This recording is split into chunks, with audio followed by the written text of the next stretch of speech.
Why did Harambe have to die? People from all corners of the world are asking, why did Harambe have to die? Couldn't they have used a tranquilizer instead?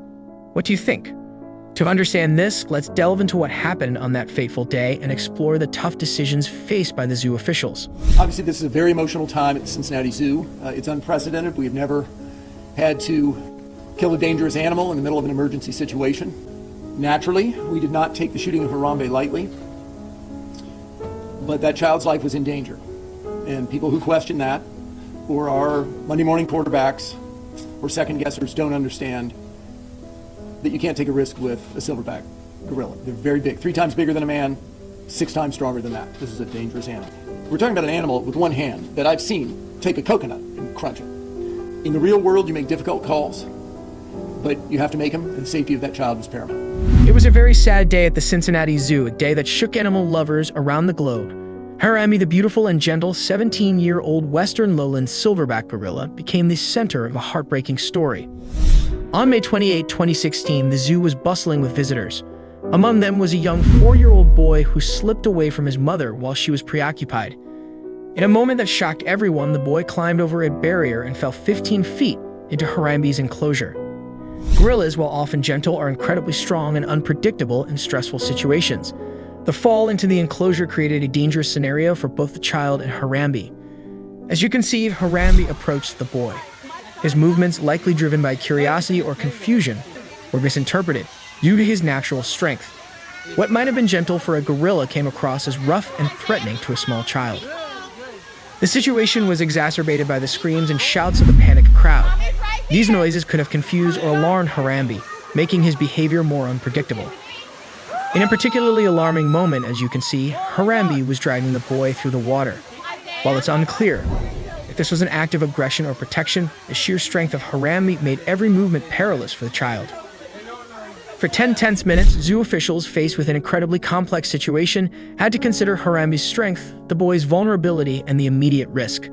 The decision to use lethal force was not made lightly. Harambe was shot and killed by a zoo response team member one day after his 17th birthday, a decision that saved the child but ended Harambe's life. The incident was met with an outpouring of emotion. Many mourned Harambe's death, questioning if the situation could have been handled differently. Some, including Levin Merritt, a British man saved by a gorilla after falling into its enclosure 30 years ago, supported the zoo's decision. Levin said, "The zoo was right to kill Harambe. He does grab the boy and drags him into the water at a terrifying speed. The 4-year-old is tiny and could easily have been injured. So they made the correct decision to save the boy's life." I have made a video about this incident. You can see it at the end of this video on the end screen or go to my channel. Conversely, there were strong voices against the use of lethal force. Critics argued that a tranquilizer could have been a safer alternative, potentially saving Harambe's life while still protecting the child. The debate around tranquilizers was complex. The pros included the potential to subdue Harambe without killing him. However, the cons were significant. Tranquilizers don't work instantly and might have agitated Harambe, potentially causing more harm to the child in the immediate moments following the tranquilizer. There was a risk that Harambe, upon being tranquilized, could have become agitated and inadvertently harmed the child before the tranquilizer subdued him.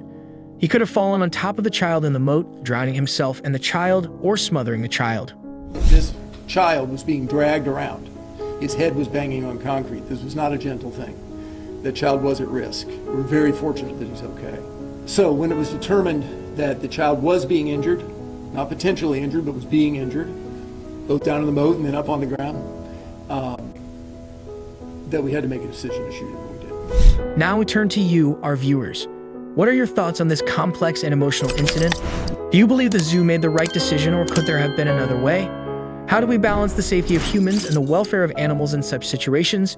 Share your opinions in the comments below and join the conversation about this important and challenging topic.